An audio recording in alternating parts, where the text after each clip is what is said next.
All right, ladies and gentlemen, at this time, we're going to ask Connor to come on up.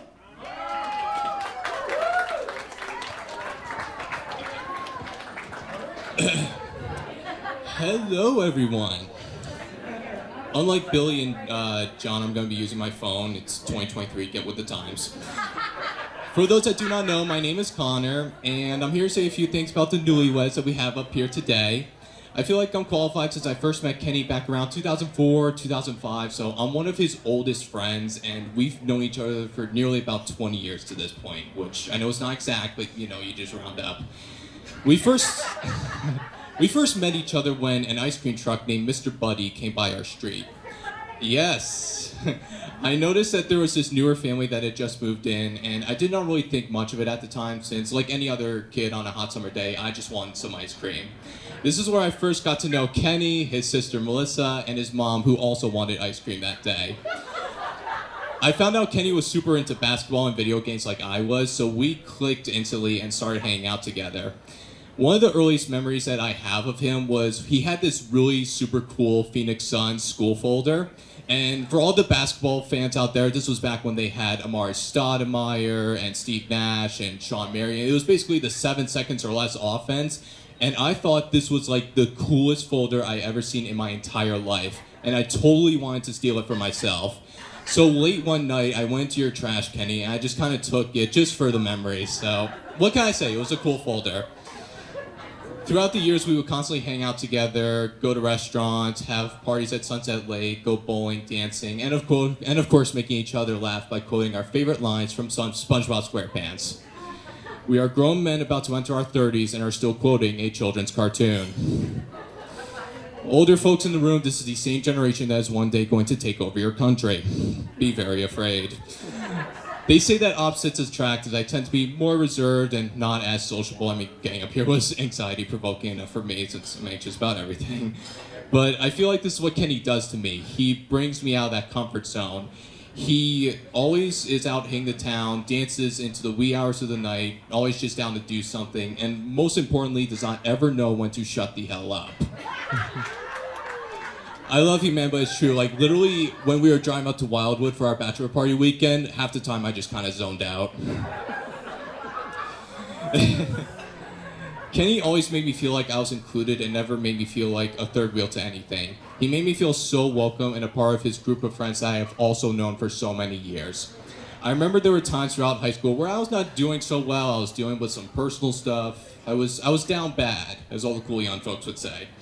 And he would always be there knocking on my front door and would always send over a text saying, hey man, do you want to go to so-and-so place? Do you want to do this? And it may not seem like such a big deal to some of you out there, but to me, after a while, it started to mean everything.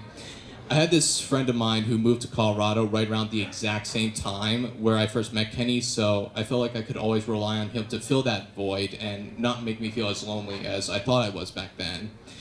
There were times where I thought I could handle everything myself and did not really need anyone's help, but Kenny, you still reached out to me, and to this day, I'm so glad that you did that.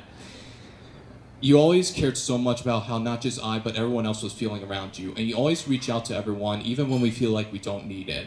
You have accomplished so much in your life, from those AP classes in high school, all the way up to becoming a certified energy manager, to you and Sammy getting your own place in Easton.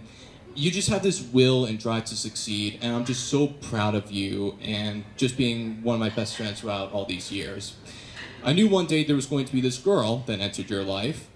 I remember we were sitting one day at your parents' house, and you just kept raving on and on. You were like, dude, there's this girl I met on Bumble. She's so polite. She's so beautiful. She's from Easton. I'm just like, this must be a really serious thing if this is literally the only topic of conversation that Kenny's going to have the entire night. We all know Kenny. He just goes on these tangents about literally everything. And this is where Sammy comes into the picture. I first started meeting and getting to know Sammy at our friends' gatherings, like Friendsgiving, and noticing just how nice and polite she was. So I was thinking, wow, she seems pretty cool. We started including her in all the activities that we do, including fantasy football, where she constantly kept beating me. I'm sorry, Sammy, I'm still kind of pissed off about that. It's just supposed to be our whole group thing, and this girl just comes waltzing right in. Not only destroys me at fantasy football, but a few years ago ends up winning our entire league.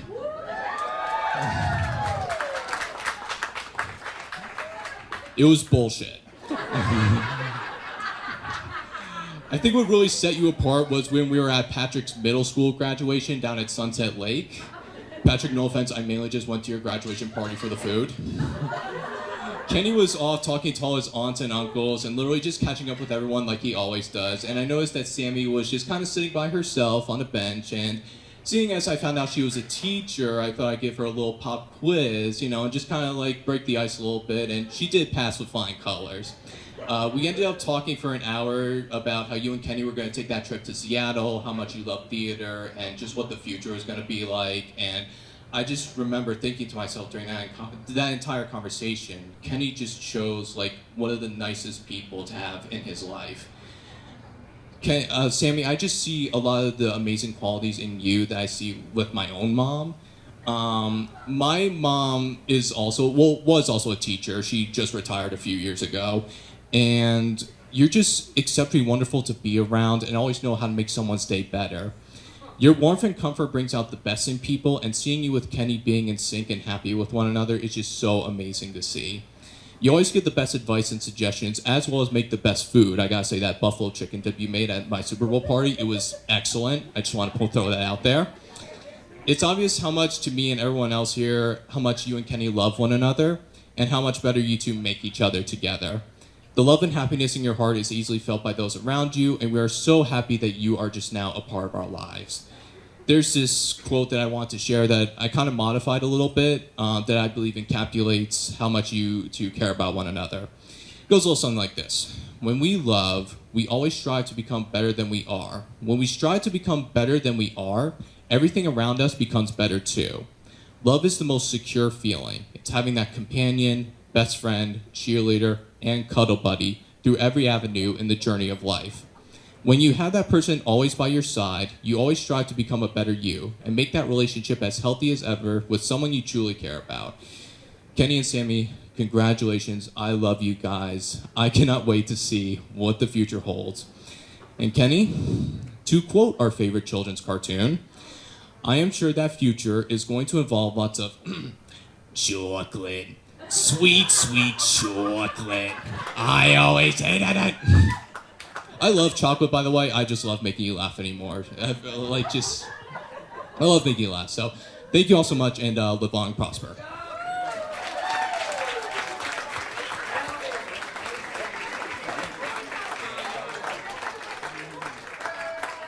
All right, ladies and gentlemen, coming on down.